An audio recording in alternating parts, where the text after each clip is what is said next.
You're still tuned into SuperSport Schools Channel 216. It is now time for us to move on to the hockey side of things.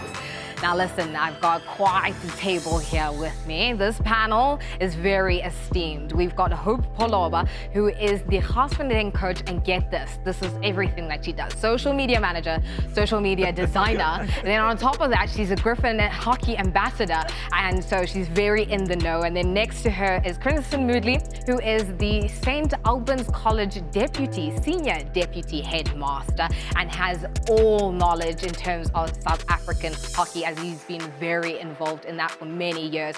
Then on this side of the table, we have Sinotlo Mbegeni, otherwise known as Essex. Essex is the coach for the Northern Gauteng under-18 girls and has done a fantastic job as they made the finals for the SASHOC National Week. And sitting next to him is the coach of the year, okay? According to Hyundai Hockey on 216, this man has done it all.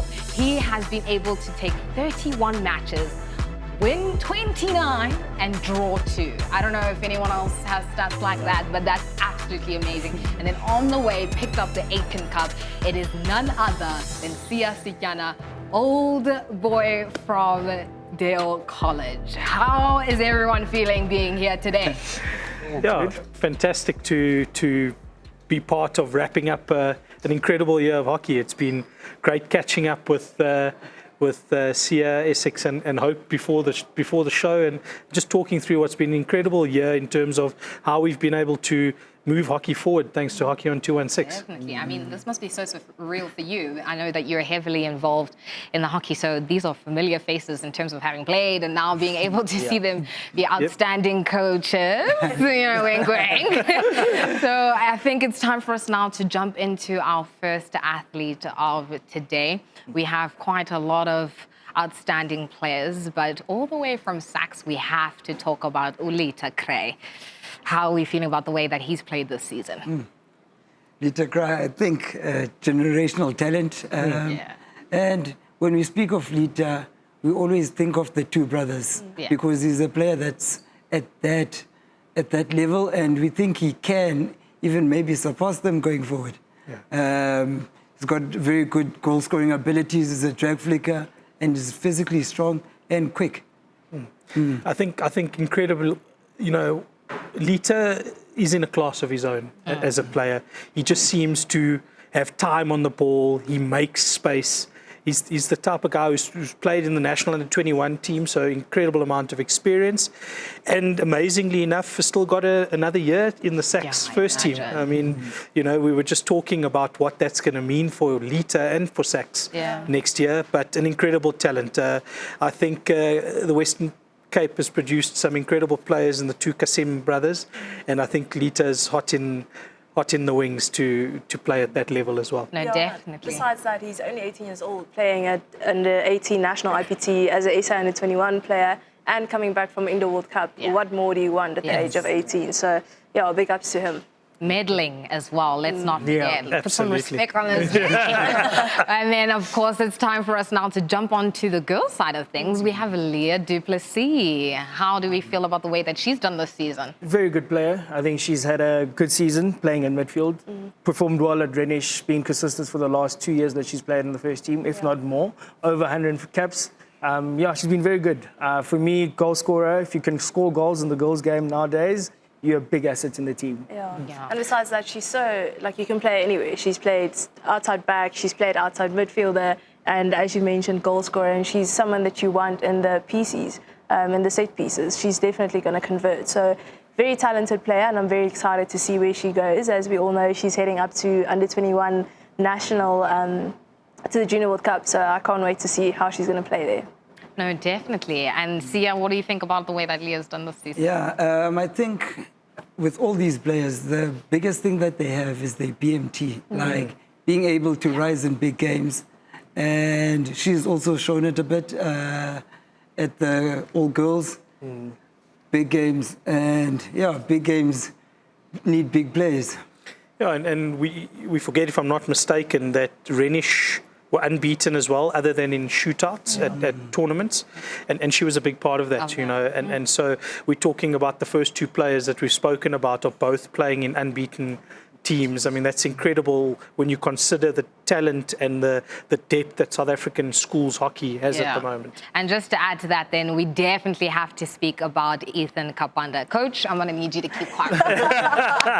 So, on this side of the table, how do you feel Ethan has done this season? No, he's been a phenomenal player. I mean, looking at his stats and tracking him throughout the course of the year, he's only gotten better and better each year. Sorry, I have to say that, but yeah, he's a playmaker, game changer, and he's someone that you want in your team. Yeah, definitely. Yeah, I mean, what I really appreciate, and I made no bones about it on the show, that I like centre backs. I like, I think they're the generals of the team, and Ethan epitomizes all of that. He was the captain of the JP team, led by example.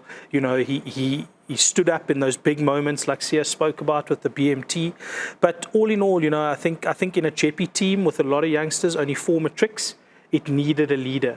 And Ethan brought it both on the field and off the field, and I think he's a fantastic prospect for the future. Agreed. Now, Coach, let's tell us some of that bias into the conversation. How do you think that Ethan did this season? I think he was firstly a phenomenal leader. I think, as Model says, we had 4 matrics this year, and he was just the leader of it all. He made my job easier, and he also scored a lot of important goals for us. And also in Ethan, I think there's a very few defenders in the country that are keen on defending. He doesn't actually mind defending the whole game. I mean, best defender. A lot of guys are just centre backs, they ball players as defenders, but Ethan doesn't mind actually just doing the dirty work where he's just defending the whole time. Well done, Coach. It's now time for us to chat about Abigail Holderness.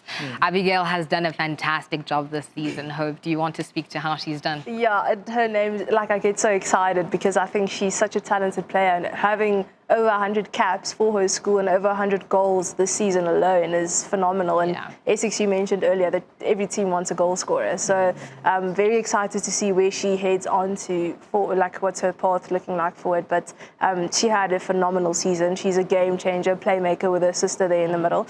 And they had a really good under-18 IPT as well, placed 4th, but through and through, one of my favorite players. So as a Northern Gauteng coach, what more do you have to add to Abigail? Very good player, and I think Hope touched on it at Nationals. She was a very good goal scorer in penalty corners. And I think it's something that is lacked in the game at times. If we gave away a short corner, we knew you're in trouble. She's going to put it away. And I think just a general play in terms of bringing other players into play was very good. Not just for school, but to do it at provincial level is also different. And I think most of these players, you have ability to play with new players in the National League. And for you to still stand out means you're a really good player. So she was phenomenal off the top of the circle. Now, South African admin, let's see what she has not involved with that. But I think we forget that she comes from DSG, who is probably, if you look at the South African hockey school circles, wouldn't be considered as one of the top 5 schools. But Abigail and her teammates there have made it.